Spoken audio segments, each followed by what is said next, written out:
Hello friends, আমার চ্যানেলে আপনাদের সবাইকে স্বাগত।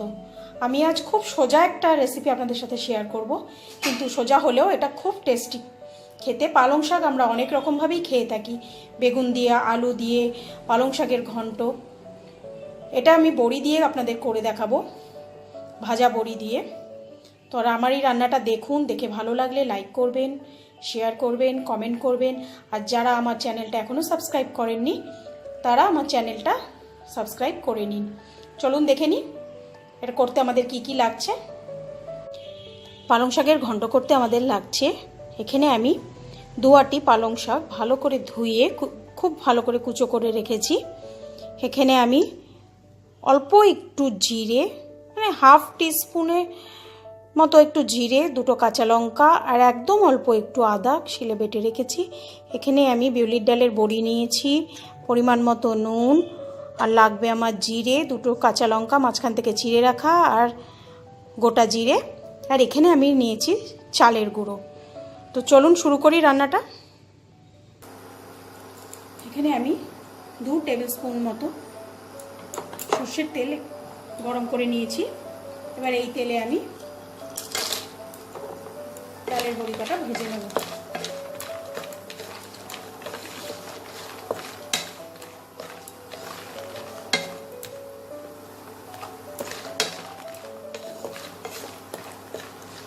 এটা লাল করে ভেজে নেব।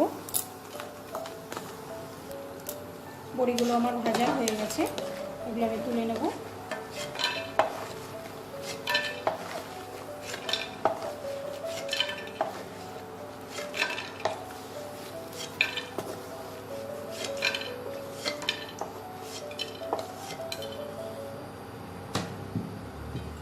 এবার এই তেলে তেজপাতা,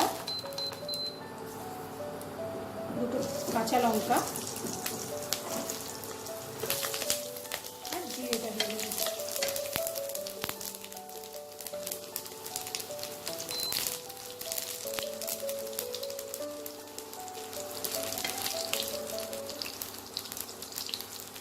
এবার আমি আদা, জিরে আর কাঁচা লঙ্কা বাটাটা দেবো।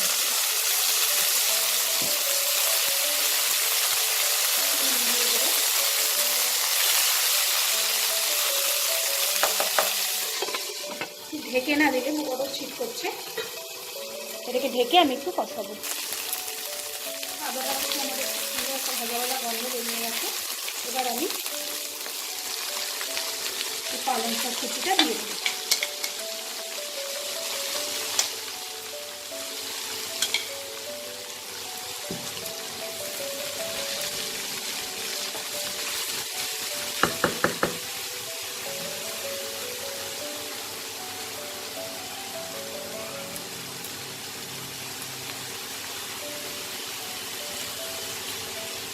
এটাকে ঢেকে যতক্ষণ না পালং শাকটা সেদ্ধ হচ্ছে এটা আমি রান্না করব।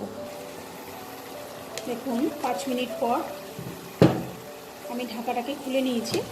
পালং শাক থেকে আমাদের অনেকটা জল বেরিয়েছে, পালং শাকটাও সেদ্ধ হয়ে গেছে। আচ্ছা, নুনটা আপনারা আপনাদের স্বাদ অনুযায়ী দেবেন। আমি এখানে আর দেব না, কারণ আমি মশলা কষানোর সময় যতটা নুন দিয়েছিলাম ওটাই ঠিক আছে।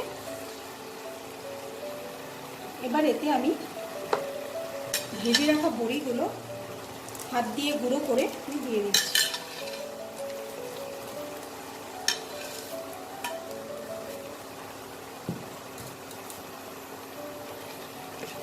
দিয়ে একটু ভালো করে মিশিয়ে নেব।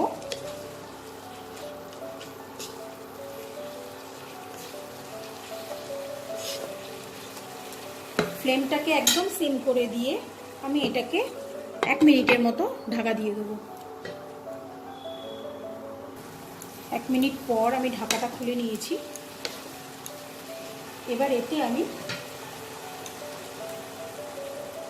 অল্প চালের গুঁড়ি দেব, এটা তাহলে একটু আঠালো আঠালো হবে। চালের গুঁড়িটা দিয়ে ভালো করে এটাকে মিশাতে হবে।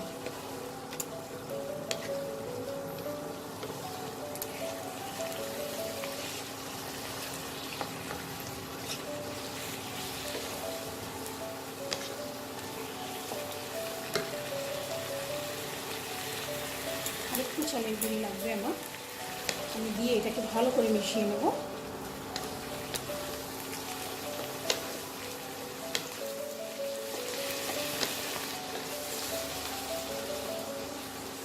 দেখুন আমার এটা কি সুন্দর আঠালো আঠালো হয়েছে। এবার এটাকে আমি সার্ভ করে নেব। দেখুন এটাকে আমি সার্ভ করে নিয়েছি। এটা গরম ভাতে খুব ভালো লাগে খেতে। তো এটা আপনারা বানাবেন, বানিয়ে আমাকে কমেন্ট করে জানাবেন কেমন হয়েছে। তো আজ আসি, আবার ফিরে আসবো নতুন কোনো এক রেসিপি নিয়ে। নমস্কার।